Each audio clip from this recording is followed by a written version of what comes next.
सबसे पहले आप सभी लोग एक बार जोर से जयकारा लगाएंगे। भारत माता की जय, भारत माता की जय, जय जय मौर्यवंश, जय जय मौर्य राजवंश। दरअसल आज ये जो छोटा सा कार्यक्रम रखा गया है, तो कार्यक्रम को शुरू करने से पहले मैं एक जन को नमस्कार करना चाहूंगा, क्योंकि हम रोज उन्हीं की बदौलत दिन प्रतिदिन बढ़ रहे हैं, दिन प्रतिदिन जो है दुनिया देख रहे हैं। सब लोग जानते हैं, सब यहीं से होकर आए हैं। तो सबसे पहले मैं अपने माता पिता के श्री चरणों में सादर नमन प्रणाम करता हूँ। उसके पश्चात विश्व के शासक, अखंड भारत के संस्थापक, हालांकि झूठ बोला जाता है हम लोगों से कि ये मौर्य साम्राज्य के संस्थापक हैं, अपितु मौर्य साम्राज्य युगों युगों से चल रहा था, ये अखंड भारत के संस्थापक हैं। तो विश्व शासक, अखंड भारत के संस्थापक, चक्रवर्ती सम्राट श्री चंद्रगुप्त मौर्य जी के श्री चरणों में सादर मैं नमन करता हूँ। उसके पश्चात जितने भी हमारे दूर दराज से चलकर आए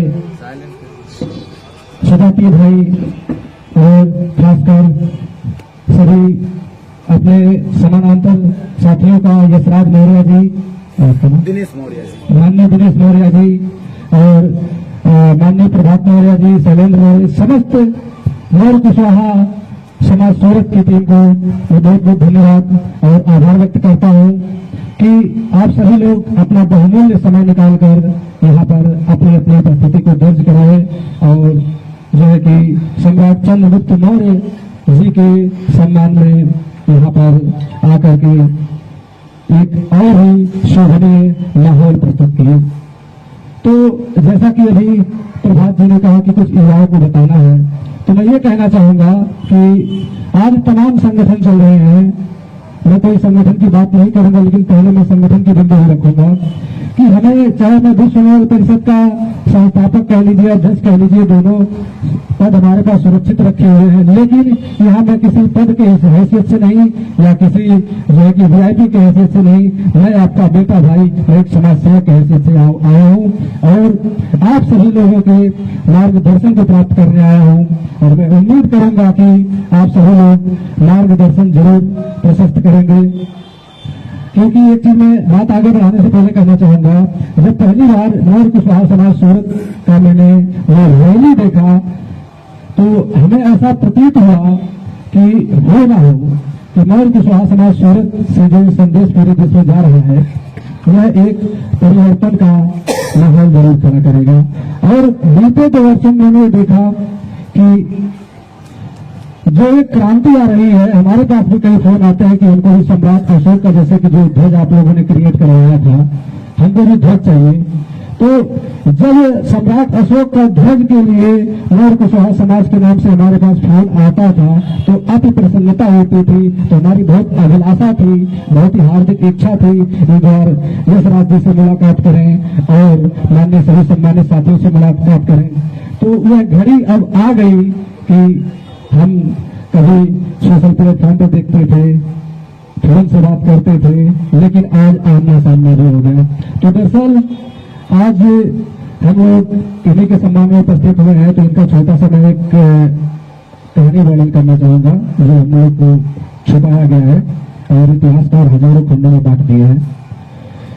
जैसा कि अभी आपने भी बताया और एक जन और थे, आपने बताया कि इस गौरवमयी इतिहास का वर्णन आपने किया कि कैसे कैसे पत्थरों से उतारे गए हैं, लेकिन सब लोग अशोक राज लाना चाहते हैं, बिंदुसार राज लाना चाहते हैं, चंद्रगुप्त राज लाना चाहते हैं, लाना चाहते हैं ना जी। तो एक छोटा सा नेता का मैं वर्णन करने के पश्चात आगे बढ़ूंगा।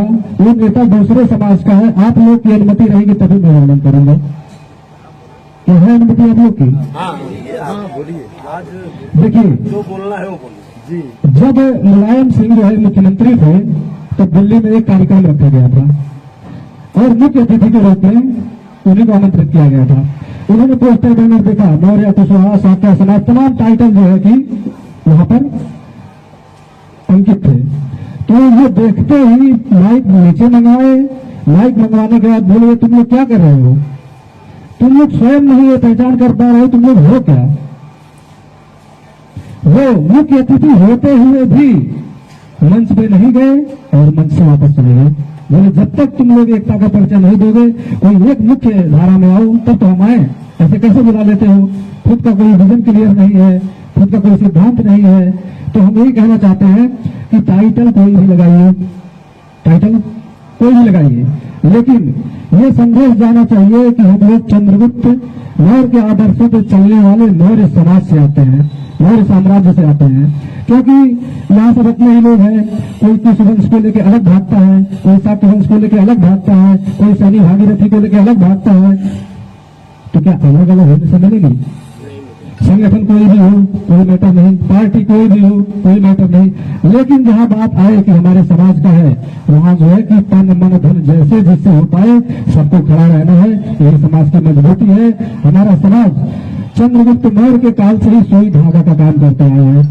तो हमें जब हम सुई धागा का काम करते आए हैं, अर्थात एक दूसरे से जोड़ करके अपने साम्राज्य का दिन प्रतिदिन विस्तार करना, यही होता आया है।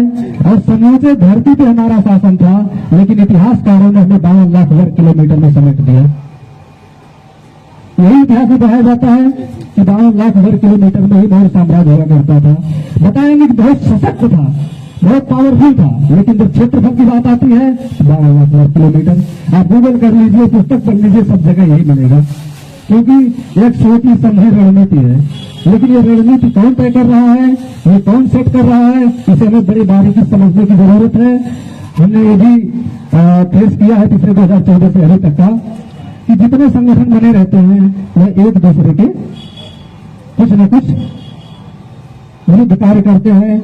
हम ही हम हैं। तो देखिए ऐसे जो है समाज एकत्रित, बाकी आप लोग समझ रहे हैं, नहीं हो पाएगा। तो हमें हमेशा समाज सेवक के रूप में काम करना चाहिए, कोई भी पदाधिकारी हो।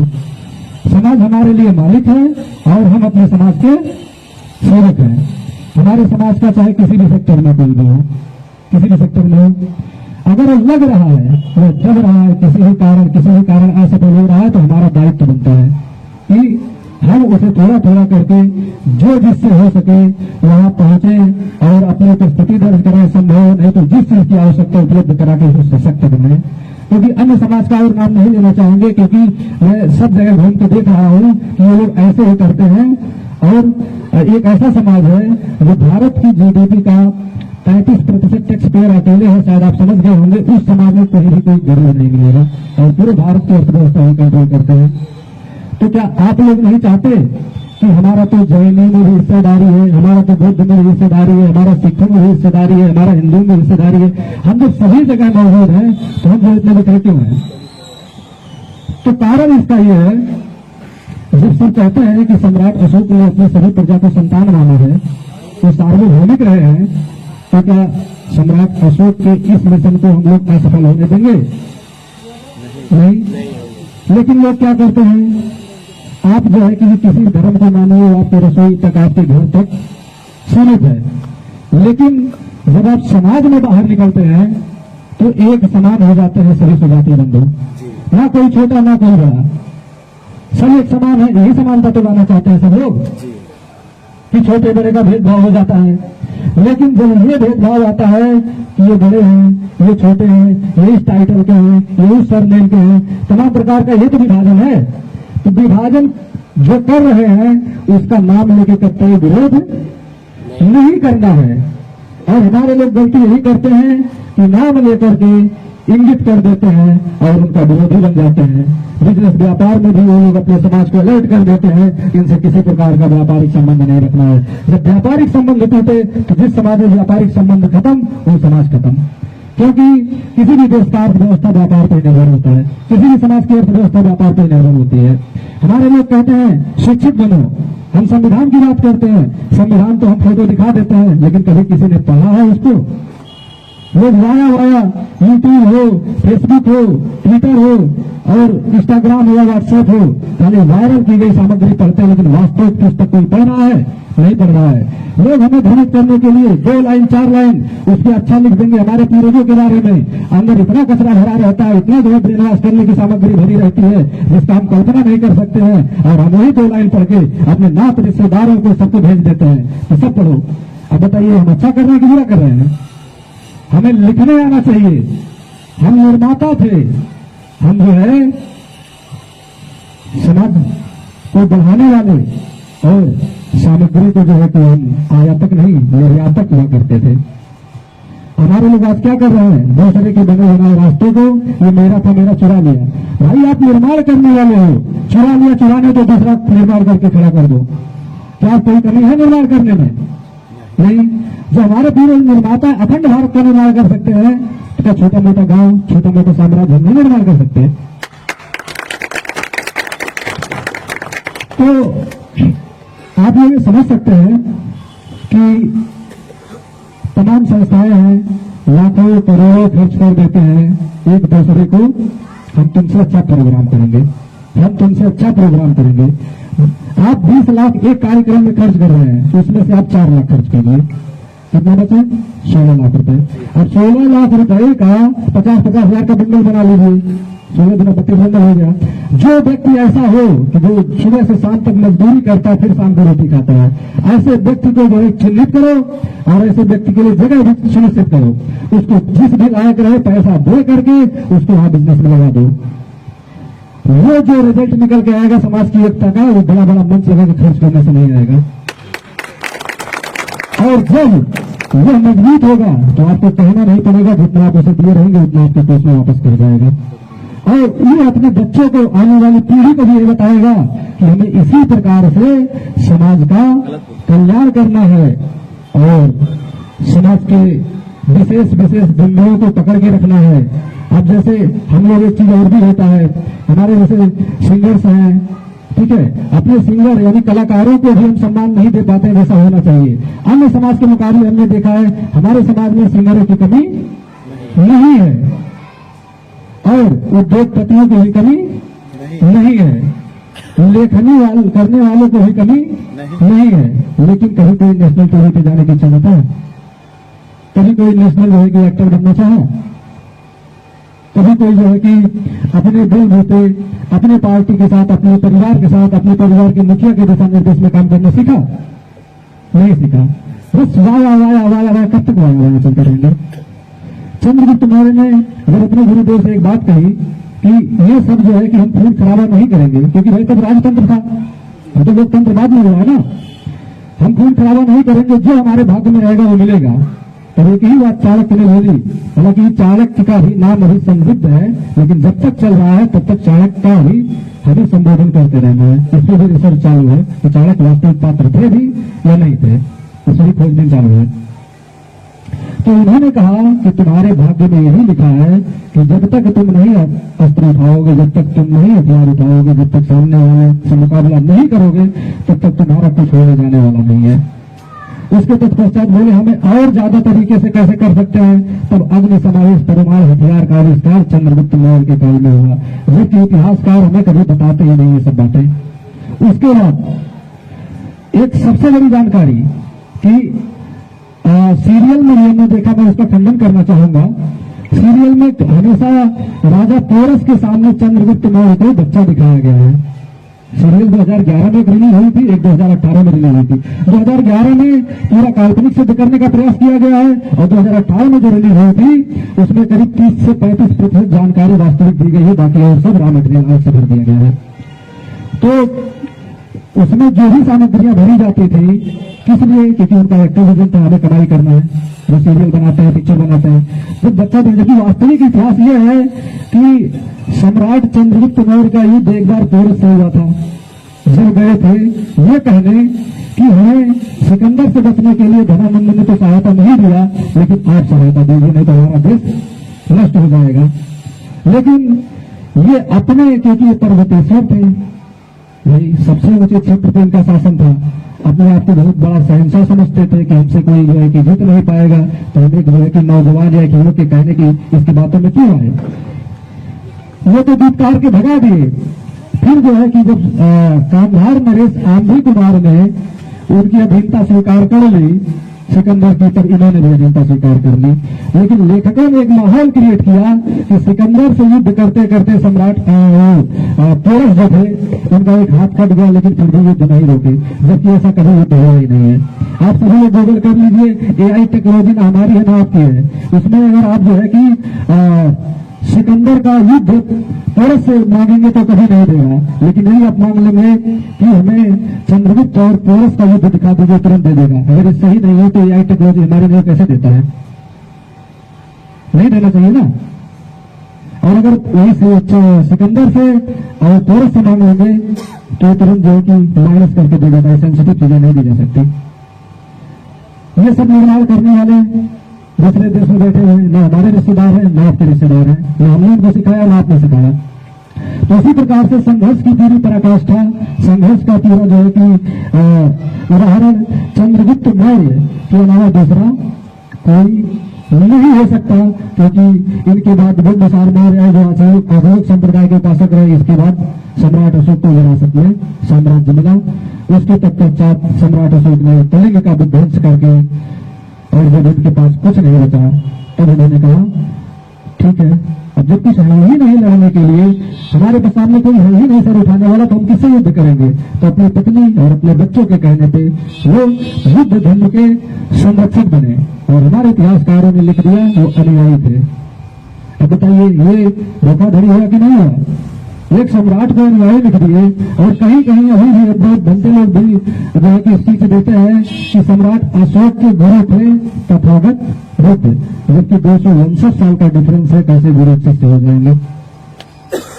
कोई कल्पना की जा सकती है? नहीं की जा सकती है।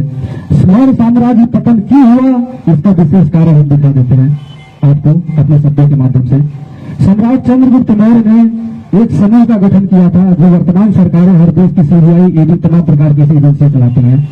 उनका था गुप्तचर अलग था, लेकिन उनका जो स्पेशल टीम था वो कोयरी समूह हुआ करता था। आज लोग कोयरी का मतलब कोयला समझना ही मानते हैं ना, साग सब्जी उगाना, लेकिन कोयरी का मेन तात्पर्य है कि जहां जाता कुछ नहीं छोड़ता, सब विध्वंस करके आता है, कोई बैरी नहीं बचता है। लेकिन कोयरी के खाली कोयला से जोड़ करके वहां तक सीमित रख दिए हैं। 60,000 फौज रहती थी, ये हमेशा सादे ड्रेस में रहते थे। जो सेनाएं होती थी वो बॉर्डर की सुरक्षा करती थी, लेकिन जो 60,000 लोग हुआ करते थे ये अंदर पूरा ध्वस्त करते थे, सम्राट के एक आदेश का हमेशा प्रतीक्षा करते थे। उसके तत्पश्चात हमें सम्राट अशोक के संबंध दिखाया गया 9 रत्न की परंपरा, इन्होंने 9 विषयों का 9 विशेषज्ञ तैयार किया, इसने सम्राट चंद्रगुप्त मौर्य ने। और उन्होंने ही ये जो स्तंभ हमारा है यहाँ देख सकते हैं, इसमें है ये चक्र, ये चक्र का निर्माण बोले कि हमारी सेनाओं को 24 घंटे ऑन ड्यूटी रहना होगा। इसका निर्माण भी हुआ था चंद्रगुप्त मौर्य के ही शासनकाल में, लेकिन हमें अधूरा जानकारी बताया जाता है कि इसका निर्माण सम्राट अशोक ने किया था। हमारे जड़ से हमें वंचित रखा जाता है और हमें एक शाख दे दी जाती है। अब बताइए किसी जड़ से कोई शाख अलग हो जाए, कितने दिन तक हरा भरा रहेगा? संभव हरा भरा रहेगा, तो सूख जाएगा। तो उन्होंने इसका निर्माण किया, अपनी सेनाओं को कहा कि आप लोग पूरा प्रभाव संभालिए, खाली हम जो है कि देश बदल के प्रजा के बीच में जाया करेंगे और उनका दुख दर्द देखेंगे, समझेंगे, फिर हम आदेशित करेंगे हमारे आदेश की आप लोग प्रतीक्षा करना। आपने पढ़ा होगा कि सम्राट चंद्रगुप्त मौर्य अपने शासनकाल में कभी भी 2 रात के अलावा तीसरा रात नहीं रुके हैं, कभी भी नहीं रुके हैं। उनको हमेशा खतरा रहता था कि हमारे प्रति षड्यंत्र कर सकते हैं, और उनकी सुरक्षा हमेशा विष कन्याएं किया करती थी, क्योंकि उन्हें पुरुषों के संदेह था कि पता नहीं है पैसे के चक्कर में और धन के चक्कर में आकर के हमारे मुखबिरी कर दें। इसके लिए विष कन्याएं उनकी हमेशा से अंगरक्षक हुआ करती थी। तो जब उन्होंने 60,000 टुकड़ी का गठन किया था, बिंबिसार के काल में भी बना रहा, लेकिन सम्राट अशोक के काल में उसमें परिवर्तन कर दिया गया, क्योंकि सम्राट अशोक की एक पत्नी थी कि सुरक्षिता, जिसके पुत्र महेंद्र पुत्र संघमित्रा, वो शाक्य परिवार से थी, कभी राजमहल में रहने नहीं आई थी। उन्होंने आज भी देख लीजिए, कोई पत्नी अगर कोई हट कर दे तो किसी पति के अंदर इतनी हिम्मत है उसकी हट को मना कर दे? है किसी के अंदर अपनी पत्नी की बात मानने सामर्थ्य है? किसी के पास इतना नहीं है, सभी अपनी पत्नी की बात को मानते हैं। तब उन्होंने कहा कि आपकी राजमाता, जिनका एक नाम विशाखा दत्त ने मोरा लिखा है, इतिहासकार देवी सिंह मांडवा ने देवी शिवा लिखा है, उसके तत्पश्चात इनका नाम जो है कि धम्म मौर्य हुआ करता था, जो चंद्रगुप्त की माता थी। कई इतिहासकार अपने अपने मत के अनुसार जो है कि अलग अलग नाम दे दिए हैं। तो वो बोले कि आपकी माता का विजन यही विजन है कि ये धम्म यानी अष्टांगिक मार्ग है, लेकिन बुद्ध के अष्टांगिक मार्ग से थोड़ा सा इनका खाली डिफरेंट था। इनकी माता जो धम्म में रही थी चंद्रगुप्त की। तो क्या किया गया कुछ लोगों के द्वारा कि सम्राट को प्रेरित करो कि बौद्ध लोगों का ही पूरा बोलबाला हो। देखिए, कहने से पहले मैं कहना चाहूंगा, हमें बौद्धों से कोई नफरत नहीं है, मैं उनका मित्र हूं और शुभचिंतक हूं, लेकिन हमें अपनी शासन व्यवस्था के साथ खिलवाड़ पसंद नहीं है, चाहे कोई भी हो। जो हमारी शासन व्यवस्था थी उसी शासन व्यवस्था के अनुसार हमें चलना है। तो इन्होंने कहा कि कुछ अगर हमारे समाज के, जिस समाज से चाहे समाज से थी, हमारे समाज से कोई अगर आप भर्ती कर लेते तो माहौल में शांति बनी रहती, हमेशा वो बैठे रहते ध्यान मुद्रा में, बच्चों को भी शांत रहने का ट्रिक बताते, तरीका बताते। तो क्या किए, पत्नी की बात मान लिए और ऐसी बात मान लिए कि जो मेरे बिरादरी की 60,000 की टुकड़ी थी कोई समय उसको बर्खास्त कर दिए, सब लोग भिक्षा कर लिए 60,000। इनका काम था ध्यान लगाना, जगह जगह जो है कि जाना, उसके बाद जो है कि जो भिक्षाटन में भोजन मिले उसको ग्रहण करना, उसी से अपना दिनचर्या जीविकोपार्जन उसी से करना। तो बताइए, जिस समाज में सोने की कमी होगी क्या वो राज चल सकता है? कभी नहीं चल सकता। जबकि हमारे इनके साम्राज्य में कहते हैं लोग जैन व्यवस्था चरम पे थी, जैन व्यवस्था चरम पे थी। जबकि आज भी ये संदेह का विषय है कि जैन मुनि भाद्रवाह के संग अंतिम अवस्था में श्रवणबेलगोला चंद्रगिरि पर्वत पे कर्नाटक में मैसूर में चले गए, वहां पर उन्होंने अन्न जल त्याग करके प्राणांत कर लिया। और कहीं कहीं मिलता है कि चंद्रगुप्त का समय और भाद्रवाह का समय करीब काफी डिफरेंस है। तो इसकी रिसर्च में अभी हम सब की टीम जुटी हुई है, क्योंकि जब तक हम वास्तविक जड़ को सुरक्षित नहीं करेंगे, उस जड़ को कीड़े कतर रहे हैं, उस जड़ में किस चीज का कमी हो रहा है, क्यों वहां से एनर्जी शाखाओं में नहीं भेज पा रहा है, तो जब तक जड़ नहीं मिल जाता है तब तक हम मौर्य साम्राज्य की कल्पना नहीं कर सकते। और अभी हम यहाँ आए थे तो एक भाई साहब ने कहा हमसे कि मौर्य समाज का सम्मेलन जहाँ होता है वहाँ जातिवादी का जैसे माहौल क्रिएट हो जाता है। ऐसा किस किस को लगता है? शायद बहुत लगता है कि मौर्य साम्राज्य पर, लेकिन याद कीजिए कि सम्राट चंद्रगुप्त मौर्य अखंड भारत के राजा थे। क्या अखंड भारत में केवल मौर्य रहते थे? नहीं, सब रहते थे, समूची जातियां रहती थी। तो हमारे लिए समूची जातियां क्या है? हमारे सम्राट की प्रजा समान है, और प्रजा हमारी सम्राट की संतान समान है। सम्राट सब स्वयं बोलते गए हैं, लिखवा के गए हैं। मान लीजिए बोले होते तो बोलते बोलते वाक्य बदल जाते हैं, लेकिन लिखवा के गए हैं जिसमें बदला नहीं गया है। तो जब संतान समान है, और हम नारा भी लगाते हैं जब कहीं बौद्ध उपदेश दिया जाता है कि बौद्ध धर्म की क्या पहचान, मानव मानव एक समान, लेकिन वही नारा देने वाले कुछ विशेष समुदाय को खाना खा के पानी पी के साथ उठते बैठते गालियां भी देते हैं, जबकि यही मनुष्य ही है। जब बौद्ध धर्म की क्या पहचान, मानव मानव एक समान, तो क्यों उनका गालियां देते हो, क्यों विरोध करते हो भाई? जब हम विरोधी बन जा रहे हैं बार बार, तो हम कैसे कल्पना कर सकते हैं कि हम सत्ता में आ जाएंगे? संभव है सत्ता में आना? नहीं। और एक गलती हम लोग करते हैं, कहते हैं कि हमारा बच्चा भटक जा रहा है, इतिहास के बिंदु पर फिर कभी हम आएंगे तो विस्तृत वर्णन करेंगे, लेकिन एक छोटा सा और हम यहाँ जानकारी लेकर ही जाएंगे। आज कहते हमारा बच्चा भटक जा रहा है, पास नहीं हो रहा है, लेकिन जब बच्चा जन्म लेता है तो उसके सामने क्या माहौल क्रिएट होता है? वो 2 महीने का हो, 4 महीने का हो, वो खाली बोल नहीं सकता है ना, लेकिन उसका ये कंप्यूटर चल रहा है, तो खाली जो है कि ये नहीं कर सकता। भाई बच्चे के माता से, बच्चे के पिता से, बच्चे के और भी जितने पद होते हैं, कितने लोग का मजाकिया संबंध होता है। ध्यान रखिएगा, ये बहुत ही जो है कि मुख्य नंबर है। वो बच्चे को गोदी में उठा करके बच्चे से मजाक करते हैं, ध्यान रखिए, खाली बोल नहीं सकता, उसके कंप्यूटर में सब फीड हो रहा है, समझ रहे हैं? उसके बाद पति पत्नी जब झगड़ा करते हैं तो ये नहीं ध्यान देते हैं कि हमारा बच्चा बहुत छोटा बैठा हुआ है, वो सुनेगा तो उसके भविष्य पे क्या असर पड़ेगा, उसके मस्तिष्क पे क्या असर पड़ेगा, कुछ नहीं। जबकि ध्यान होना चाहिए, जब तक हम नैतिकता उसके अंदर नहीं देंगे तब तक उसे शिष्टाचार की कोई उम्मीद नहीं कर सकते। तो इसलिए कहीं भी थोड़ा सा मादक पदार्थों का सेवन करने लगे लोग तो क्या करते हैं, बच्चा तुम जाओ ये पुड़िया ले आना, आपने लिए चॉकलेट ले लेना। अब बच्चा चॉकलेट खाते खाते पुड़िया में हो गया, और कहते हैं थोड़ा संगत में गया तो संगत का असर है। संगत का असर नहीं है, आपका असर है। समझ रहे हैं? तो कौन बिगाड़ रहा है बच्चे को? हम खुद। बच्चा बिगड़ रहा है, हम जिम्मेदार हैं कि इनका संगत जिम्मेदार है? आज ट्यूशन की शिक्षा देते हैं, मारपीट के भगाते हैं, कॉलेज की शिक्षा देते हैं, स्कूल की शिक्षा देते हैं, लेकिन ये जब आता है घर पे तो निरीक्षण ही नहीं करते हैं। क्या हुआ है? वो जो है निर्भर हो गए हैं उनके ऊपर, जबकि शास्त्रों में बताया गया है, इतिहासों में बताया गया है कि पहले गुरु हमारे माता पिता ही होते हैं। तो माता पिता जब अपनी जिम्मेदारी से स्वयं भटक गए हैं तो क्या उम्मीद कर रहे हैं कि ये शिक्षक जो बैठा हो पैसे के यहाँ पे पढ़ा है हमारे बच्चे को अच्छा भविष्य देगा? कभी दे सकता है अच्छा भविष्य? कभी नहीं देगा। उसको तो सरकारी सैलरी मिल रही है, सरकारी वेतन मिल रहा है, उसको क्या पड़ा आपके बच्चे के भविष्य में? तो इसलिए हमें अपने बच्चों के नैतिकता पर विशेष ध्यान देना है, क्योंकि यही हमारे भविष्य है। नहीं तो कल को भी 10 साल बाद या 20 साल बाद फिर हमें रोना होगा, हमारा समाज भटक रहा है, हम कुछ नहीं कर पा रहे हैं, जबकि हमें फाउंडेशन तैयार करना होगा।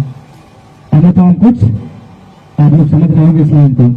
तो इसमें इस बात का विशेष ध्यान रहे कि वो लूट रहे हैं सपनों को। कौन लोग लूट रहे हैं? कहीं भी किसी का नाम लेने की जरूरत नहीं, बस समझने की जरूरत है। वो लूट रहे हैं सपनों को, मैं चैन से कैसे सो जाऊं? वो लूट रहे हैं सपनों को, मैं चैन से कैसे सो जाऊं? खून है अखंड भारत के निर्माता चक्रवर्ती सम्राट चंद्रगुप्त मौर्य का, मैं खामोश कैसे हो जाऊं? तो इसलिए हम सभी को चंद्रगुप्तवादी विचारधारा से सबको जोड़ना है। उसके बाद जब चंद्रगुप्त बनेंगे हम लोग तो बिंदुसार रोटी शासक सशक्त लड़का आएगा, उसके तत्पश्चात तब कहीं अशोक आएंगे, फिर हमारे अशोक राज की कल्पना सिद्ध होगी। चंद्रगुप्त का हमें पता नहीं, बिंदुसार का पता नहीं, हम अशोक राज की कल्पना करते हैं। तो क्या ये संभव है? बिना माता पिता के लड़का आ सकता है? नहीं आ सकता है। तो हमें पहले क्या बनना है? सम्राट चंद्रगुप्त मौर्य बनना है। शून्य से शिखर तक का ले जाने वाला एक ही व्यक्ति है। आप लोग देखेंगे आईएएस की मौखिक परीक्षा जब होती है तो वहां पर प्रश्न उठता राजा धीराज कौन है? तो वहां पर स्वयं भी मनु भी नहीं रहते हैं, कोई देवी देवता भी नहीं रहते हैं, कोई और नहीं रहते हैं, एक का नाम आता चंद्रगुप्त मौर्य, वह सम्राट अशोक भी नहीं रहते हैं। राजा धीराज का मतलब धरती का अधिपति, धरती पे हमारा पूरा आधिपत्य था, अधिकार था, लेकिन हम अपने लोगों के नाते सताए गए। अपने लोगों के नाते हम एक महला बना रहे हैं, वो 2 महला बना लिए, 2 मंजिला बना लिए, ऐसा क्या करें कि उनका वो गिर जाए? हम गिराने में अपना ताकत खर्च कर दे रहे हैं और अपना बनाने का समय गंवा दे रहे हैं। तो ऐसा नहीं करना चाहिए। तमाम टीमें एक दूसरे के नेतृत्व में देखते रहता हूँ, सबका कटाक्ष रूपी शब्द और किसी का नाम नहीं लेना है, ठीक है? तो ऐसा ना कीजिए, सभी हमारे अपने हैं। मैं अपनों के साथ जो है कि मित्रवत रहना चाहता हूँ और एक परिवार के जैसा रहना चाहता हूँ, और मैं ये नहीं चाहता हूँ चाहे कोई भी टाइटल लगाए उसमें विरोध नहीं होना चाहिए। साक्य सैनिक कुशवाहा महतो भगत रेड्डी जो भी है सक्सेना भी आते हैं सीधे, लेकिन अब छाट दिया गया है। तमाम ऐसे टाइटल है, 416 टाइटल है, और उस पर भी खोजबीन जारी है कि उसको चिन्हित किया जाए कि भारत में जो 416 टाइटल है आखिर वो कौन कौन से टाइटल है। इतना तो साक्ष्य मिल गया कि 416 है। और गोत्रावली की बात करें तो 232 गोत्रों वाला यह राजवंश है। आज किसी भी राजवंश का पता कर लीजिए, 4-5 गोत्र में समझ जाते हैं, लेकिन ये 232 गोत्रों वाला राजवंश है, मौर्य राजवंश। लेकिन इसको कुछ स्वार्थी लोग साकिब पर सीमित कर दिए हैं, कुछ स्वार्थी लोग खाली मौर्य मौर्य करके सीमित कर दिए हैं, कुछ स्वार्थी लोग कुछ वंश पर सीमित कर दिए हैं। ये स्वार्थ त्यागो और अभी भी समय है, जागो और पूरा जीवन चंद्रगुप्त मौर्य बनने में लगा दो, तभी जो है कि हम अपने समाज की कल्पना कर सकते हैं कि सशक्त समाज बनेगा। तो इसलिए दूसरे की लिखी हुई पुस्तक पढ़िए, हर लेखकों का पढ़िए, लेकिन कल्पना कीजिए कि सम्राट अशोक का नाम लोग लेते हैं कि उन्होंने बुद्ध धर्म अपना लिया था। एक मेरा डाउट है, आप लोग के साथ साझा करना चाहूंगा। महावीर स्वामी का जन्म हुआ था ईस्वी से 599 साल पहले। बुद्ध का भी जन्म हुआ था ईस्वी से 563 साल पहले। महावीर स्वामी की पत्नी का नाम था यशोदा और बुद्ध की ही पत्नी का नाम था यशोधरा। उसके बाद महावीर स्वामी के लड़के का नाम था राहुल। क्या आम पड़ी थी कि बुद्ध के भी लड़के का नाम राहुल पड़ा? ये हमारे समझ में आज तक नहीं आया है, क्योंकि भाई महावीर स्वामी पहले के हैं, बुद्ध बाद में के हैं। और एक मैं आसन बता दे रहा हूँ, जो बैठते हैं लोग ऐसे करके, ये महावीर स्वामी का आसन है, ये बुद्ध का नहीं है। लेकिन आज हम लोग जो है कि महावीर स्वामी को ही बुद्ध मान बैठे हैं। सबसे मुख्य जानकारी, लोगों ने कहा सम्राट अशोक ने बुद्ध की मूर्ति बनवाई। मैं दावे के साथ प्रमाणित कहता हूं कि सम्राट अशोक ने कोई भी बुद्ध की मूर्ति नहीं बनवाई है, क्योंकि सम्राट अशोक के काल में और बुद्ध के काल में 269 साल का डिफरेंस है, मैंने पहले बता दिया। जबकि बुद्ध के जन्म से लेकर के और बुद्ध के जन्म के 500 साल तक कोई भी बुद्ध की मूर्ति बनी ही नहीं थी। उसके बाद सिकंदर के चेहरे के आधार पर बुद्ध की सभी प्रतिमाएं आगे खड़ी हैं। हम लोग बुद्ध को नहीं मान रहे हैं, सिकंदर को मान रहे हैं। और हमारे लोग क्या कहते हैं, ये हमारे बुद्ध हैं। बुद्ध को किसी ने देखा ही नहीं कि कैसे थे, कैसा उनका चेहरा था। ये सिकंदर के चेहरे के आधार पर सभी मूर्तियां गढ़ी गई है। अब बताइए, ये हमारे समाज के लिए अच्छी बात है कि ये विचारणीय विषय है? ये विचारणीय विषय होना चाहिए। लेकिन हमारे लोग क्या करते हैं, शासक बनने से पहले प्रवक्ता धारण करा देंगे, कटोरा दे देंगे। शासक बनने से पहले साधु संत बना देंगे, माला दे देंगे। तो हमें शक्तिशाली बनना है। सम्राट अशोक इस बात का प्रमाण है। मैं फिर दोहरा रहा हूं इस बात को कि जब वो पूरी दुनिया के चराचर जगत के मालिक हो गए, तब अपनी पत्नी अपने बच्चों के दबाव में आकर के बोले, ठीक है मैं संरक्षण प्रदान करता हूँ। फिर अपने पुत्र पुत्री को सिलोन देश भेजेंगे, वर्तमान में श्रीलंका है, पीपल का वृक्ष लेकर के कि तुम लोग जाओ। हमें कहानी में बताया गया राजा अश्वमेध यज्ञ करते थे, लेकिन सम्राट अशोक उस समय धर्म यात्रा शुरू की कि जो कोई इसे रोकेगा उसे छोड़ा नहीं जाएगा, मार काट दिया जाएगा। और हमारे इतिहासकारों ने क्या लिखा, अशोक ने हथियार ही रख दिया था। हमें जो है नपुंसक बनाया जा रहा है कि अशोक ने कभी युद्ध लड़ा ही नहीं था, जबकि इतिहासकारों ने वर्णन ही नहीं किया। और झूठा मिथ्या फैलाई जा रही है। सम्राट अशोक ने 99 भाइयों को मार के सिंहासन हासिल किया था। ये कितने लोगों ने पढ़ा है? हाथ उठा सकते हैं, ये कितने लोगों ने पढ़ा है? तो अब सोचिए, ये विजन है जो साधु संत बन के माला पकड़ा रहे समाज को, उनका, और यही है बौद्धों का। क्योंकि सम्राट अशोक के समय में जब बौद्ध की 60,000 फौज भरी गई, तब विदेशी लोग बौद्ध का ही रूप धारण करके आए। मतलब बौद्ध बनते, बुद्ध का नहीं, बौद्ध बन के आए, उस 60,000 में घुसे, उसके बाद घुसपैठ चालू किए। अब जैसे सम्राट अशोक का देहावसान हुआ, देहांत हुआ और मृत्यु प्राप्त हुए, उनके सिंहासन को उखाड़ के फेंक दिया गया, जला दिया गया। लोगों को ये डर था, ये सिंहासन इतना खतरनाक है, हो ना हो अगला शासक बैठे कहीं सिर प्रचंड न हो जाए, तो इसलिए उस सिंहासन को उखाड़ के फेंक दिया गया था। और एक बात, हालांकि मैं एक संगठन का नाम लेना चाहूंगा, 1998 से कार्य कर रहा है और कैसे भी करके जागरूक कर रहा है, जो 2 फरवरी को बटिया महोत्सव करता है। राष्ट्रीय लोक गायक धर्मेंद्र कुमार कुशवाहा जी इस बात को बड़ी बात जानते हैं, कई बार यहाँ पर प्रोग्राम भी कर चुके हैं। तो उन्होंने जो है कि एक काम किया इतना अच्छा कि हर जगह सम्राट अशोक का स्तंभ लगवाने का कार्य किया। लेकिन एक चूक हो गई, काम तो बहुत अच्छा किया, एक चूक ये हो गई कि ये हमारा क्या है, ये क्या है, ये हमारा विजय स्तंभ है। जहां पर विजय प्राप्त कर लिया जाता था, कोई सर उठाने वाला नहीं रहता था, वहीं पर ये लगता था। लेकिन आज हम बहुत वाहवाही में क्षणिक पब्लिसिटी के लिए और क्षणिक सुख के लिए हर जगह अशोक स्तंभ खड़ा कर दे रहे हैं, जबकि किधर विजय प्राप्त कर लिया आपने। आपका बात एक गांव वाला नहीं मानता और आप विजय स्तंभ की सुरक्षा कैसे दे पाएंगे? दे सकते हैं? कभी नहीं दे सकते हैं। मैंने लखनऊ में देखा है कई स्तंभों को कि उस पर जो है कि तमाम प्रकार के चिड़िया, तमाम प्रकार की जोड़ियों से गंदगी पड़ा हुआ है। अब बताइए, जब उसको सुरक्षा नहीं दे सकते, उसे सफाई नहीं कर सकते, तो क्या मतलब है तुम्हारे? ये अपमान नहीं तो क्या है? और कोई भी ओबीसी का हो, एससी का हो, एसटी का हो या बैकवर्ड में जो भी नेता हुए हैं, दलित पिछड़ों के लड़ाई लड़ने वाले, हम सबके साथ स्तंभ चिपका देते हैं। जबकि मैं आज भी कहता हूं, हमारे आदरणीय प्रधानमंत्री भी अशोक स्तंभ के लायक नहीं है, तो वो कहां से रहेंगे? वो स्वयं बोले हैं अपने स्पीच में कि ये अशोक स्तंभ जो है कि विश्व का एक अनमोल रत्न है।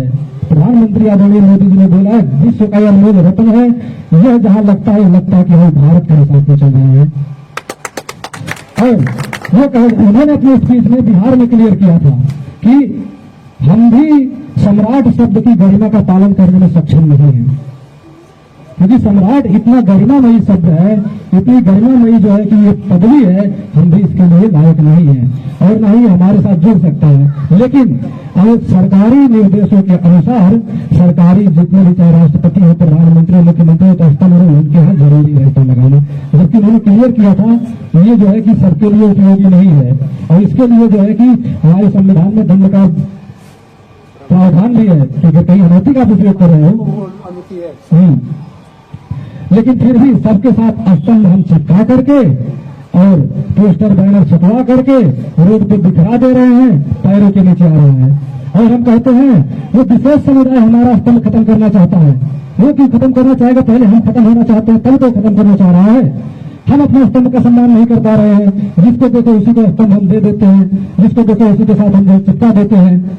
ऐसा नहीं करना चाहिए।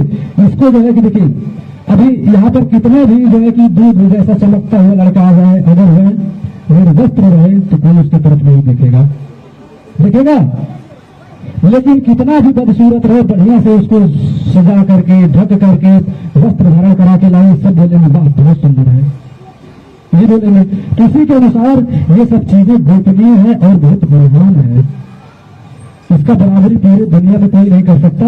और अगर 200 का नोट किसी के पास हो तो नहीं उसमें कुछ दिखाना है, नहीं है तो चलो ठीक है, आप थोड़ा बता ही देता हूँ कि वहां पर एक स्टेट है सांची का 200 के नोट पे, सब लोगों ने लगभग देखा होगा। सांची का स्टेट उस पे है, वो कौन से आकार में है, गोलाकार में है, ठीक है। यानी आज जैसे हम फिल्मी जगत के द्वारा निर्माण किया हुआ आर्टिफिशियल एलियंस का स्पेसशिप देखते हैं, सेना से डिजाइन है, वैसे ही है ना। तो हमारे पूर्वजों का जो संपर्क था, आज हम एलियंस कहते हैं, तब परग्रही कहा करते थे। अभी भी शक्तिमान ने परग्रही का ही संबोधन किया, शक्तिमान सीरियल में से लोगों को।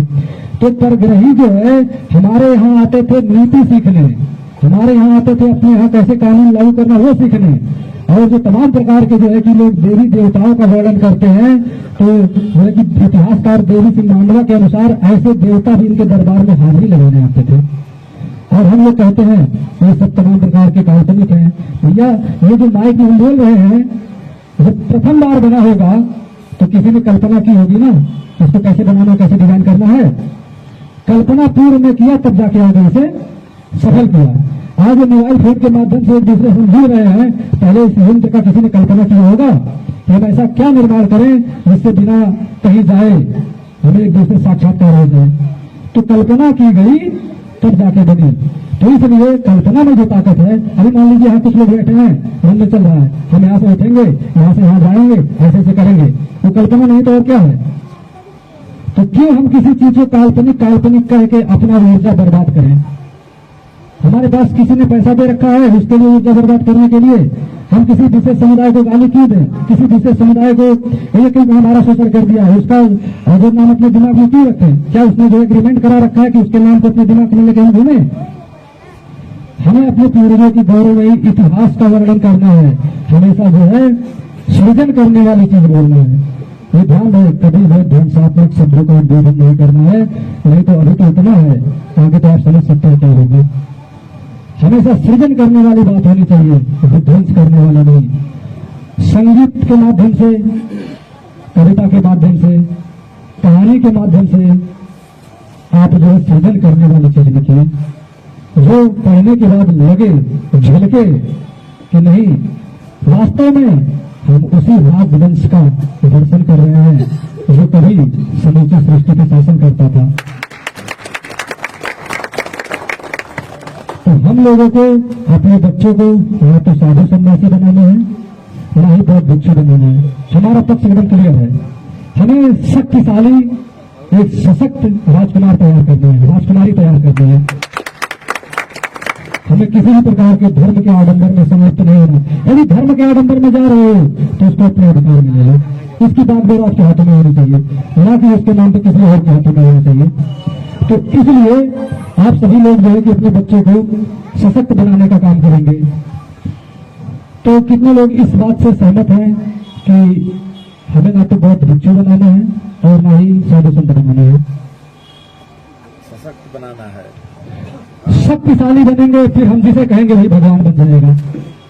उसकी ज्यादा समय आज नहीं दे पाएंगे, लेकिन वो है कि कुछ ऐसे लोग हैं, कुछ ऐसे लोग हैं कि जहां पर अपने समाज के बच्चे अच्छे से कुछ परफॉर्मेंस कर रहे हैं, अच्छे से कुछ प्रस्तुत कर रहे हैं, तो लगा करता है चलो ठीक है, कोई नहीं, अपने भी लड़के को इनसे तेज बनाएंगे, अच्छा ऐसा कुछ करते हैं कि उनका जो खिलाफ होगा उनसे अच्छा हो जाए। ये समाज में एक आम धारणा बन गई है, ये चीज निकालना है, निकालेंगे ना हम लोग। हमें अपने समाज के या किसी अन्य समाज से भी ऐसी दुश्मनी कभी नहीं करनी है।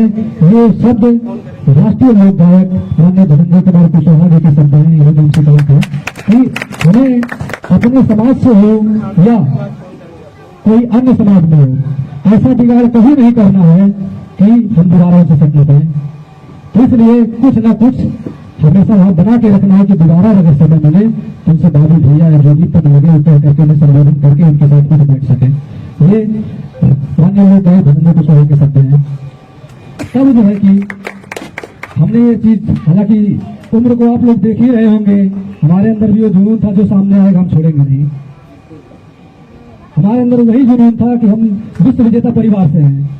तब कई लोग मिले, उसमें से माननीय धनंजय जी भी एक हैं, कि आपको जो है कि चंद्रगुप्त के जैसा धैर्यवान रहना है। अगर आप चंद्रगुप्त मौर्य की बात करते हैं तो आपको धैर्यवान रहना है। तो भी मैंने देखा है, यहाँ सभी अपने युवा साथी हैं, कि जैसे ही पर्दा गिरा, दरवाजा बंद हुआ, बाटल खुलनी चाहिए। जो हमारा ये आदत है तो बच्चों के ऊपर क्या असर पड़ेगा? ये आदत छोड़ने वाली है कि रखने वाली है? क्या इससे हमारे बच्चों का भविष्य, हमारा भविष्य सिक्योर हो पाएगा? नहीं हो पाएगा। हम जब निर्यातक थे, हम आयातक क्यों बन रहे हैं? हम पहले भी कह चुके हैं, हम मार्ग के निर्माता थे, साम्राज्य के निर्माता थे। आज हम रोना रोते हैं फलाने ने शोषण कर लिया। अरे कोई शोषण नहीं किया। जब अपने भाई के एक जमीन के लिए हम जो है कि फलाने को जाकर के 50,000 देकर हमारे तरफ से खड़े, जाकर उनको 40,000 देकर हमारी तरफ से खड़े रहिए, इधर सम्मान का भी लॉस, धन का भी लॉस, और उधर से उन्हीं के लोग प्रशासन में बैठे हैं। अरे कहा बताई, थोड़ा सा ऊपर से दबाव आ गया, इसलिए तुम्हारी वाली नहीं हो पाई, पैसा भी गया, सम्मान भी गया। हम अपने भाई की नहीं सुन रहे हैं और बात करते हैं बड़े बड़े साम्राज्य की। तो क्या कभी ऐसा संभव है? कभी नहीं संभव है कि हम बड़ा साम्राज्य खड़ा कर सकते हैं। तो इसलिए हमें हमेशा, इसलिए मैंने कहा कि हम सुई धागा हैं। हमारे पूर्वजों ने एक एक इंच जमीन जोड़ने का कार्य किया था। हमारे पूर्वजों ने एक एक व्यक्ति को रिसर्चर माना ऋषि बनाने का काम किया था। आज तो ऋषि का मतलब हो गया है सन्यासी बाबा, जबकि ऋषि का मतलब रिसर्चर होता था, वैज्ञानिक हुआ करते थे वो लोग। हमारे पूर्वजों ने अथक प्रयास किया, लेकिन सोचो अगर ऊपर से वो देख रहे होंगे तो क्या सोचते होंगे कि जो हमने मेहनत किया था हमारी आने वाली पीढ़ी ने बंटाधार कर दिया। तो क्या ऐसा कलंक लेकर के हम सही से रह पाएंगे? तो अभी भी कम से कम लोकतंत्र की व्यवस्था में एक गांव चुन लीजिए, एक मंडल चुन लीजिए, एक राज्य चुन लीजिए कि हमें इसे इस प्रकार सशक्त बना देना है कि चाहे वो किसी प्रकार की शासन व्यवस्था हो, तो केंद्र की ही क्यों ना हो, उसको भी हमारे सामने झुकना ही पड़ेगा। तो ऐसा कैसे होगा? जब चाहे हजारों संगठन बनाइए, विचारधारा कुछ भी हो, कोई मतलब नहीं। कोई पार्टी बनाइए, विचारधारा कोई भी हो, कोई मतलब नहीं। ध्यान रहे हमारे समाज का है वो, कहीं भी गिर रहा है तुरंत उसके पीछे खड़े हो जाए, तुम्हारे पीछे खड़े हैं। डरने की कोई बात नहीं है, हम खड़े हैं, जिस स्तर के लायक है हम खड़े हैं। संगठन नहीं खेलना है। हम आपको एक घटना का वर्णन करेंगे, बिल्लौर का, कानपुर नगर बिल्लौर थाने का घटना। आप सबको पता होगा, डाली कुशवाहा का सबको पता होगा सोशल मीडिया के माध्यम से। वहां पर सब लोग गए 10-10 लोग की टुकड़ी लेकर के, मेरा संगठन मेरा संगठन। अब बताइए, जब सरकार स्वयं कंफ्यूज है कि इन लोग का वोट बैंक ही नहीं दिख रहा है, तो हम सहायता कैसे करें? जब वोट बैंक ही नहीं हम दिखा पा रहे हैं तो सहायता क्या लेंगे? 10-10 लोग में बटे रहिए। उसके पश्चात अपने संगठन से, यानी हम सबके संगठन से एक पत्र जाता है योगी जी को, केशव जी को। योगी जी विरोध कर देते हैं, लेकिन केशव जी तत्काल तुरंत जाते हैं। केशव जी जाते हैं, फिर सहायता करके आते हैं। वही घटना हुई है प्रिया मौर्य, फतेहपुर डिस्ट्रिक्ट, सबको पता होगा ये घटना। वहां पर हम सभी के संस्था के महासचिव जब तक सब कुछ नहीं हो गया, चाहे वो एसपी कार्यालय हो, डीएम कार्यालय हो, वहां पर उपस्थित रहे हर तरीके से पूरी दल बल के साथ। और स्वामी प्रसाद मौर्य को भी वहां बुलाया गया, सब नेताओं को बुलाया गया, लेकिन जानते हैं एक व्यक्ति वहां नहीं आया, ऊपरी दबाव में, जिसको लोग आज भी गाली देते हैं। लेकिन ये बहुत बड़ा अपराध हम लोग करते हैं गाली देकर श्री केशव प्रसाद मौर्य जी को। आदरणीय श्री केशव प्रसाद मौर्य जी का 2017 में स्टार प्रचारक रहने के नाते उनके अंदर क्या है क्या नहीं है सब कुछ मैं जान के बैठा हूं। इसलिए कोई भी गाली दे, कोई भी कुछ भी करे, आज भी उनके नाम से फोन आते गालियां पड़ती हैं कि क्या कर रहे हैं। जबकि 2017 में डिप्टी सीएम जैसे बने वो, उन्होंने लखनऊ में एक सभा बुलाई, सभी समाज के लोगों को प्रारूप तैयार किया कि समाज का विकास ऐसे ऐसे करना है। लेकिन ध्यान रहे तीसरे समाज को इसकी भनक नहीं लगनी चाहिए, क्योंकि नहीं तो हमें ऊपर से हमारे भी बाप का दबाव आ जाएगा। आज हमारे पिता 1000 कमा रहे हैं दिन का, किसी का लाखों कमा रहा है। हमारे समाज के लोग पिता बदलने का रोल लगा लिए हैं, बहुत ज्यादा पढ़े लिखे हैं, वो नहीं होते हम जल मर जाते, वो नहीं होते हमारा देश नहीं बचता। अब बताइए, नाम तो हम नहीं लेना चाहेंगे, काफी लोगों को कष्ट होगा। चीन में भी नहीं थे वो, जापान में भी नहीं थे वो, अमेरिका में भी नहीं थे वो। क्या वो देश नहीं चल रहा है? वो देश तो हमसे भी सशक्त है। हम जो है कि जबकि आप जब पता करेंगे डिग्रियों की, तो किसी भी डिग्री में फर्स्ट डिवीजन नहीं देखेंगे, इसका सर्वे हो चुका है। क्योंकि उस समय ऐसी आन पड़ी थी, अब नाम नहीं लेना चाहेंगे क्योंकि ये हो जाएगा देश विरोधी थी, ऐसी स्थिति आन पड़ी थी। ब्रिटिश गवर्नमेंट ने इनको ऑफर किया था कि हमारे यहाँ की राजकुमारी से आपको हम 400 करोड़ प्रॉपर्टी का जो है कि आपको प्रॉपर्टी देंगे, बैंक बैलेंस देंगे, सब कुछ करेंगे, आप आओ ईसाई मिशनरी को आगे बढ़ाओ। किसने कहा? ब्रिटिश गवर्नमेंट ने। तब यही सरदार पटेल और राजेंद्र प्रसाद की देन थी, मजबूरी में संविधान सभा का अध्यक्ष बनाया गया, ड्राफ्टिंग कमेटी का अध्यक्ष बनाया गया, संविधान निर्माता के रूप में दे दिया गया, ताकि जो भगे नहीं दूसरे समुदाय, नहीं तो बिल्कुल भगने वाले थे। और हमारे लोग आज भी नहीं जानते हैं। अब ये हमारा स्तंभ जो है, सम्राट अशोक का विजय स्तंभ है। सम्राट अशोक का जन्म कब हुआ था? बहुत समय पहले, इसी से 304 साल पहले। उसके बाद ये जो आधुनिक निर्माता है, जिन्हें कहा जाता है हमारे संविधान का, इनका जन्म कब हुआ है? ये आधुनिक पुरुष है। अब इनको एक साथ बैठा दिया जाता है। अरे कुछ तो सम्मान कर लो। बुद्ध का जन्म कब हुआ था? बुद्ध का और इनका गले मिले हुए कई जगह मैंने मूर्ति देखा। ये क्या मजाक बना रखा है? आखिर ये मजाक ही तो है। हम जब अपने महापुरुषों को स्वयं सम्मान नहीं दे रहे, तीसरे समाज को क्या पड़ी है? क्यों सम्मान देगा वो? कुछ तो एक कारण बताइए। अब हमारे साथ एक वरिष्ठ जन बैठे हैं, मान लीजिए एक वरिष्ठ जन है, बहुत वरिष्ठ है, बहुत विद्वान है। अब हम लोग अपने समाज का होने के नाते, अरे हमारे समाज के तो हैं, ये तो बाद में मिलेंगे, पहले वो फलाने महाराज जी आ रहे हैं, वहां मिलना है। अब बताइए, जो व्यक्ति हमारे साथ दिन रात मेहनत कर रहा है, खून पसीना एक कर रहा है, उस व्यक्ति को हम जो है कि कोई सम्मान नहीं दे रहे हैं, लेकिन पहले वो महाराज जी के साथ हमें सेल्फी लेना है, महाराज जी का गोर छूना है, महाराज जी का पैर पकड़ना है, ये कर रहे हैं। तो क्या ऐसे हमारा समाज सशक्त होगा? कभी नहीं होगा। हमें नैतिकता का विशेष ध्यान रखना है, क्योंकि नैतिकता समाज में मर गई है। नैतिकता हम अपने बच्चों के अंदर डालेंगे तो शिष्टाचार आएगा, उसके पश्चात कभी मन मुटाव नहीं होगा और न ही किसी प्रकार का झगड़ा झंझट होगा। तो इसलिए आप लोग सुने होंगे कि लहर चल रही है, और नाम कब होता है? तो बहुत ज्यादा विरोध में नाम होता है, तो बहुत ज्यादा अच्छाई के ऊपर नाम होता है।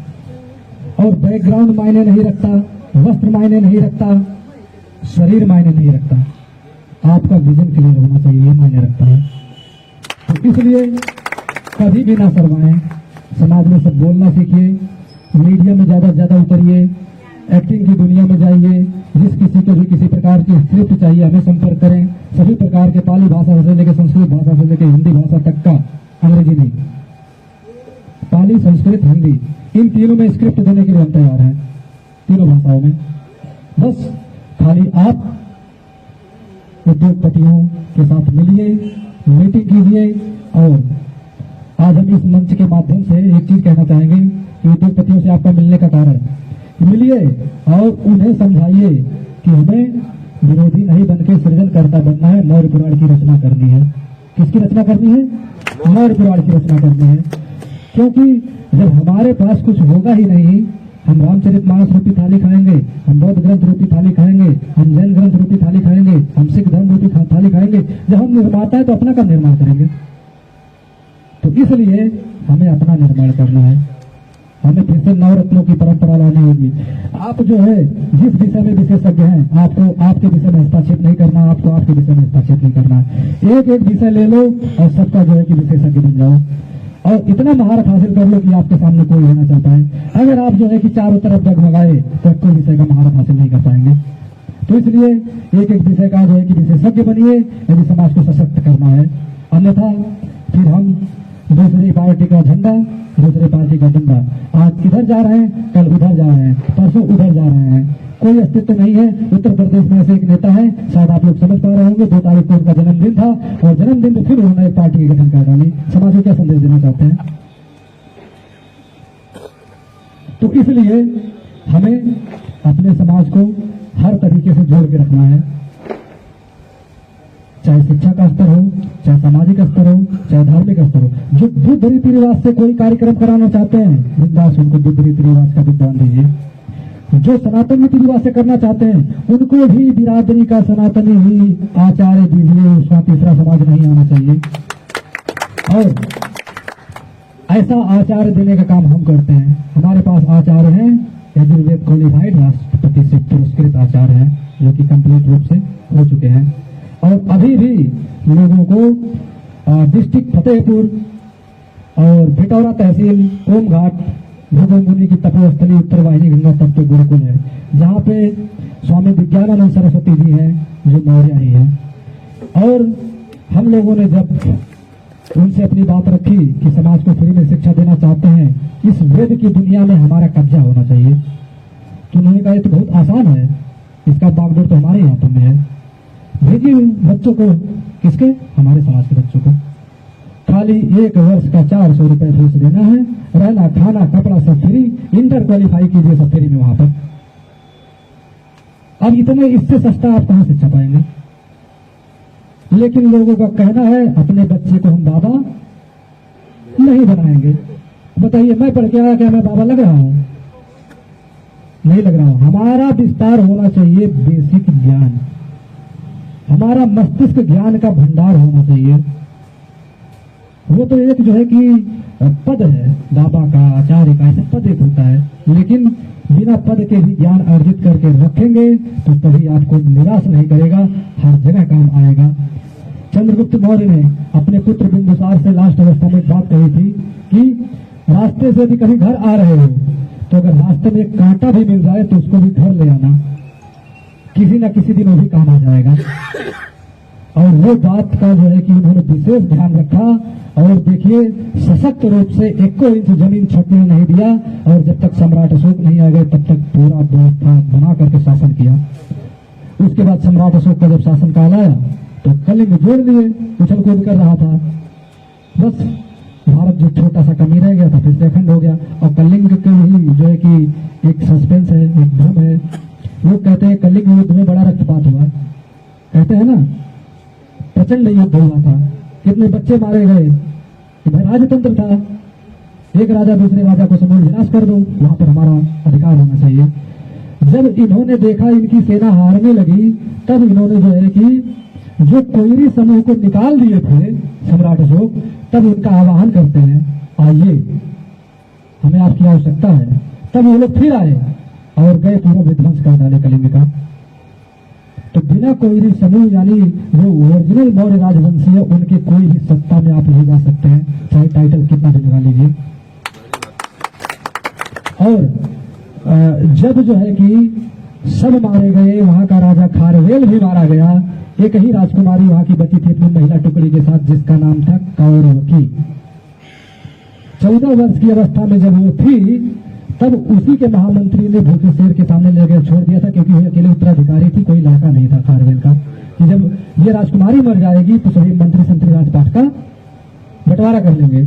तो सम्राट अशोक जो है कि खेलने गए थे 14 वर्ष की अवस्था में उस राजकुमारी की शेर से रक्षा करते हैं। जो 14 वर्ष की अवस्था में शेर का दांत फाड़ने का, शेर का मुंह फाड़ने का, जबड़ा फाड़ने का कहानी सुनाई जाती है ना, वही स्थिति है सम्राट अशोक की जब उस राजकुमारी की रक्षा किए थे। लेकिन हमारे लोगों ने दूसरे राजवंशों से जोड़ करके उसको देखा है कि नहीं दूसरे राजवंश के थे। आज भी देखिए सोशल मीडिया चलता है कि शेर का जबड़ा फाड़ने वाला कोई दूसरा है, नाम भी लिखा आता है, जबकि वही 14 वर्ष का अवस्था था। 14 वर्ष की अवस्था में शेर का जबड़ा फाड़ दिए थे। तब से जो है कि उसके मन में, राजकुमारी के मन में सम्राट अशोक का लगाव उत्पन्न हुआ, एक प्रेम ने जन्म लिया। तो जब वो दुर्ग पे आई, बोल रही है कि हम भी एक क्षत्राणी हैं, भले पिता मारे गए, साहस है तो हमसे युद्ध करो, तब हम जो है कि अंदर जाने देंगे, अन्यथा हमारे राज्य में आने के अधिकारी आप नहीं है। अब ये बताइए, आज जिसकी इनलीगल प्रेमिकाएं होती हैं वो कभी हाथ नहीं उठाता है, ये वास्तविक बात है, समझिएगा। अब उनका लीगल था, वो कैसे हाथ तलवार उठा सकते थे? उठा सकते थे? नहीं। वो तलवार जैसे म्यान में रखने जाते हैं, एक पीछे से घायल सैनिक उनको आके पीछे तलवार मार देता है अशोक को। वही तभी से कलिंग का नाम कायरों में आया। कभी पढ़ेंगे, कलिंग को कायर कहा जाता है, कलिंग को योद्धा नहीं कहा जाता है। तो वहीं से, क्योंकि भाई पीछे से क्यों सम्राट का वार किए। तब इन्हीं की पत्नी थी सुरक्षिता, इनके पुत्र पुत्री को बुलाया जाता है, तभी आते हैं। उसके तत्पश्चात जो भी उपचार होता है उपचार कराते हैं, तब यही लाते हैं, दिखाते हैं कि पिताजी आपने विजय के लिए कितना रक्तपात किया, ये सब नहीं करना चाहिए।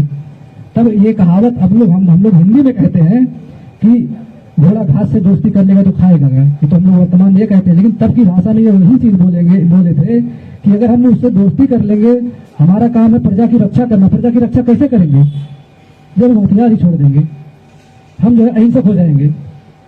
भाई कोई मारने आ रहा है तो हाथ जोड़ के हम बच सकते हैं उससे बचने के लिए ढाल पहले पकड़ना है, फिर तलवार बयान से निकालना, उसका उड़ा देना है, तब जो है हमारा साम्राज्य का विस्तार होगा। लेकिन आज कहते हैं नहीं, हाथ जोड़ लो, ये कर लो। भाई आपको पता है वो मारने आ रहा है, 100% आपको पता है, आप 100% से हो रहे हैं, लेकिन फिर भी आप नहीं होता है। ये क्या भाई, ये बचा सकता है? जय श्री राम ये बचा सकता है? जय श्री कृष्ण ये बचा सकता है? जय भीम ये बचा सकता है? नहीं बचा सकता है। इसके लिए आपको हथियार उठाना पड़ेगा।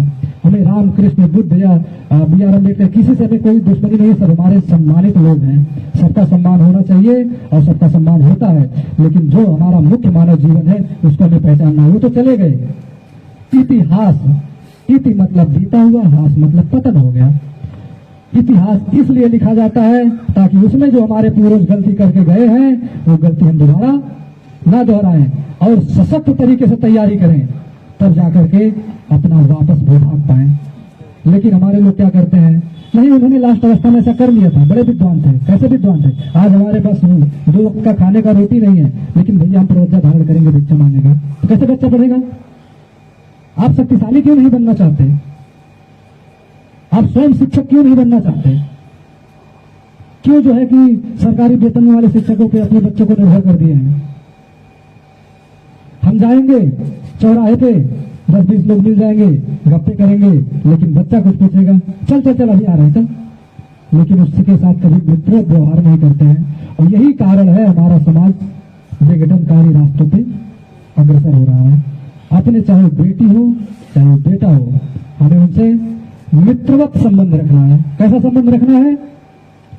वो हमारा बेटा बेटी नहीं, वो हमारा दोस्त है। जब दोस्ती के हिसाब से रखेंगे तो आप इस बात पे 100% निश्चिंत रहिए कि आपको कभी निराश नहीं करेगा। लेकिन जैसे ही आपने दबाव दिया, आपने खुद देखा होगा 10 साल के बच्चे को बोल दो कि बेटा उधर जाना नहीं है, गड़बड़ है, आप कितना रोक लीजिए वो वही तरफ जाएगा, उसी तरफ जाएगा। तो इसलिए हमें पूरी स्वतंत्रता देनी है, और स्वतंत्रता ऐसी कि हमारी पैनी नजर भी बनी रहनी है कि कहां कहां कैसे कैसे जा रहा है। कोई भी गलती करे तत्काल एक्शन मोड में नहीं आना है, उसको आराम करने दो, उसको जो है कि बढ़िया से 1-2 दिन 4 दिन 5 दिन 1 महीना बीत जाने दो, फिर अचानक किसी प्रोग्राम में कह के बस धीरे से दोस्तों की तरह बातें शेयर कर दो, वो दोस्त बन के ऑटोमेटिक बता देगा, आपको दूसरे तीसरे से कहने की जरूरत नहीं पड़ेगी कि नजर रखो। तो हमें यहाँ करना है। हमारे पूर्वज राजतंत्र वाले थे, लोकतंत्र में है। लोकतंत्र में जितना आपका अधिकार उतना मेरा अधिकार, जितना धर्म का अधिकार उतना अधर्म का अधिकार, जितना आस्तिक का अधिकार उतना नास्तिक का अधिकार। यदि जय भीम कहने में आपको जो है कि स्वीकृति प्रदान करता संविधान, तो आपको जय श्री राम कहने की स्वीकृति प्रदान करता है कि नहीं करता है? तो इसलिए संवैधानिक तरीके से सभी लोग स्वतंत्र हैं अपने अपनी चीजों को मानने के लिए। तो आज के बाद कोई आपस में विरोधाभास नहीं होना चाहिए, मैं उम्मीद करता हूं आपस में किसी का भी, क्योंकि विरोध सदैव पतन की तरफ ले जाता है। विरोध ऐसा करो पड़ोसी से, वो एक मंजिला खड़ा किए हम 4 खड़ा कर लेंगे अपने मेहनत से, लेकिन ये विरोध होता है। विरोध सफल होके करो। वो जो है कि एक सीढ़ी चढ़े हैं, आप पूरा टेरिस पे चढ़ जाओ, छत पे। हम तुमसे पावरफुल हैं और देखो तुम भी अपना तरीका बदलो हमारे जैसा आने का। यानी उसको हाथ पकड़ के खींचो, लेकिन यहाँ पैर पकड़ के खींचा जा रहा है। अभी से मैं नाम लेना चाहूंगा, फेसबुक में निरंतर सबके देखता हूँ, जितने संस्थाएं हैं, करीब 1500 कुछ संस्थाएं पूरे भारत में हैं, लेकिन अभी मैं करीब 100 संस्था से नहीं मिल पाया हूं। तो इसलिए हमारा उद्देश्य सदैव सुई धागा बनके जोड़ना है और अपनी अपनी बातों को रखने का मौका देना है। और एक बात मैं दोहराता हूं, उसके पश्चात हम अपने शब्दों को विराम देंगे। उसके बाद सबके हाथों में तस्वीर जाएगी। किसका? विश्व के शासक का। जब पूरी धरती के अधिपति थे तो क्यों संकोच करते हो विश्व शासक कहने में? आज जय सम्राट कहते हैं। अच्छा, एक चीज मैं थोड़ा सा क्लियर कर देना चाहूंगा कि आज हमारे समाज में कुछ सब्जी बेच रहे हैं, कुछ चाय की दुकान पे हैं, कुछ लारी वगैरह क्या लगाते हैं, छोटा छोटा बिजनेस है, लेकिन वो भी सम्राट फलाने मौर्य। अभी बताइए, हमने पहले क्लियर कर दिया, हमारे प्रधानमंत्री ने क्लियर किया था अपने स्पीच में कि हम उसकी गरिमा का पालन नहीं कर सकते, तो हम छोटे छोटे चीज बन के सम्राट सम्राट लगा करके उसका अपमान कर रहे हैं। आप सब इस स्तंभ को कचरा के माफिक हर जगह दे दो सबके हाथों में, क्या सबका अट्रैक्शन स्तंभ के पास आएगा? जब कहीं एक जगह सम्मानित तरीके से रखा जाएगा, जो कम होता है उसी पर ज्यादा आकर्षण होता है। मंदिर में मूर्ति एक ही होती है, लेकिन भीड़ कितनी लगती है उसको देखने के लिए। महिमा मंडन किया जाता है, इसका दर्शन करने से लोगों के पाप धुल जाते हैं। तो आपको जो सच में साक्षात भगवान मिले हैं, ये देव पुरुष है। ये देखिए, ये है सवर्ण, क्षत्रिय, वैश्य, शूद्र। ये कहा गया, इसके बिना आपका ये बनना संभव है? इसके बिना तो देव वर्ण भी एक हुआ करता था, जिसमें मौर्य राजवंश आता था। इन्हीं के तो सृष्टि का प्रभार था। वेद भी 5 हुआ करते थे, लेकिन आज हमारे हाथों में 4 ही है। जब सनातन की हर व्यवस्था 5 है, तो ये सब 4 कैसे हो गई? कभी आप लोगों ने विचार किया? सभी व्यवस्था 5 है, 5 ही शुभ होता है हर जगह, लेकिन ये 4 क्यों हो गया? कभी विचार किया? किसी ने नहीं किया है। तो इसलिए अभी समय है, मौर्य पुराण का निर्माण करने में सभी लोग सहयोग करें। और सहयोग कैसा? अपने अपने ज्ञान का स्वयं परीक्षा लें और लिखें कि उसके लिए लिख क्या सकते हैं, लिखने का प्रयास कीजिए, ताकि वही 20 साल बाद साक्ष्य बनेगा। कोई भी जो है कि आएगा खोजकर्ता, कोई भी यात्री, तो ही साक्ष्य देखेगा कि हाँ मौर्य राजवंश था। आज लोग क्यों तरह तरह पुस्तक लिख रहे हैं? पुस्तक का लेखक चाहे वो किसी भी शासक का हो, कोई चतुर्वेदी है, कोई द्विवेदी है, कोई ऐसे भी सवर्ण लेखक है, कोई इस्लाम का है, मुसलमान, सब सवर्ण है और इस्लाम वाले हैं, और कोई ईसाई है। तो उनको क्या पड़ी है हमारे बारे में असली जानकारी लिखना?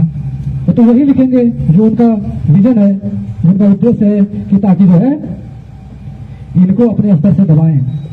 एक चीज और है, विष्णुगुप्त और चंद्रगुप्त। मैंने चाणक्य में कहा था ना, संदिग्ध विवाद है, उसी को थोड़ा सा मैं कह दे रहा हूं। विष्णुगुप्त और चंद्रगुप्त नाम मैच कर रहा है।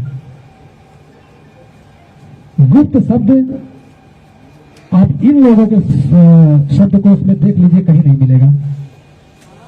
गुप्त शब्द मिलेगा तो ही मौर्य राजवंश मिलेगा। इनके गुरु भाई थे, बड़े को गुरु भाई ही कहा जाता है, और इनका राजपाट छीना गया था। पिपली वन कोई पीपल का वन नहीं था। पिपली वन एक गणराज्य था, तो जो भारत का सबसे सशक्त गणराज्य हुआ करता था, लेकिन इतिहासकारों ने मयूर पालक पिपली वन पीपल का जंगल लेके हमको तोड़ मरोड़ के जमीन पर पटक दिया और हमारे लोगों ने उसी को मान लिया कि हम मयूर पालक थे, हम पीपल के जंगल में रहते थे। हम किधर से जंगली लग रहे हैं? नहीं, हमारा पूरी जगह अधिकार था और हम जंगली एक्सेप्ट कर रहे हैं कि हम जंगली हुआ करते थे। तो इसलिए हम ना तो जंगली थे और ना ही जो है कि मयूर पालक थे और ना ही पीपल के जंगलों में रहते थे।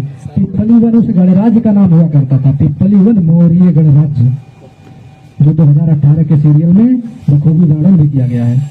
और कई लोगों का मत यह है कि चंद्रगुप्त मौर्य ही मौर्य स्लोगन के निर्माता हैं। कई बड़े बड़े वक्ताओं के मुंह से मैंने सुना है। अब ये बताइए, जब बुद्ध एक कम 80 वर्ष की अवस्था में मर जाते हैं, उनकी अस्थियां लेने के लिए उन्हीं के पुस्तक में लिखा पिपली वन से मौर्य ही आते हैं। जब चंद्रगुप्त उसके बाद जन्म लिए थे ना, तो जब चंद्रगुप्त जो है कि मौर्य स्लोगन के निर्माता थे, तो कौन से पिपली वन के मौर्य आए थे अस्थियां लेने?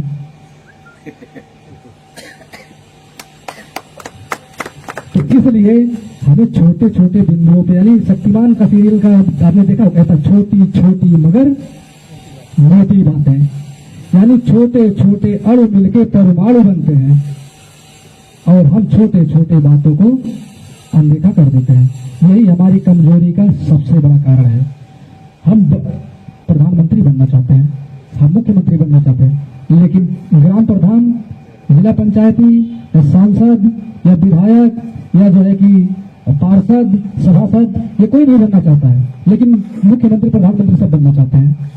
हमारी चर्चा हुई थी 2024 वाले कार्यक्रम में, वहां जो 13 फरवरी को हम लोग वैशाली गए थे, विश्व शांति स्तूप के पास हमारा कार्यक्रम हुआ था। वहां कई लोग आए थे, तो बोल रहे हमें सीधे चमचाई नहीं करना है, हमें सीधे प्रधानमंत्री बनना है। जब आपका कोई सांसद ही नहीं रहेगा, प्रधानमंत्री कहां से बनेंगे?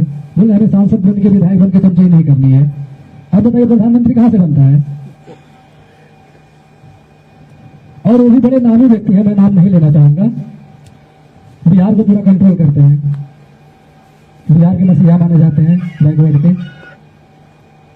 तो इसलिए हमें हर जगह अपना व्यक्ति रखना है। मैंने पहले बोल दिया, कोई भी समिति हो, कोई भी संगठन हो, कोई भी पार्टी हो, हमारे लोग गुप्तचर के रूप में उन्हीं के बेस में वहां रहने चाहिए,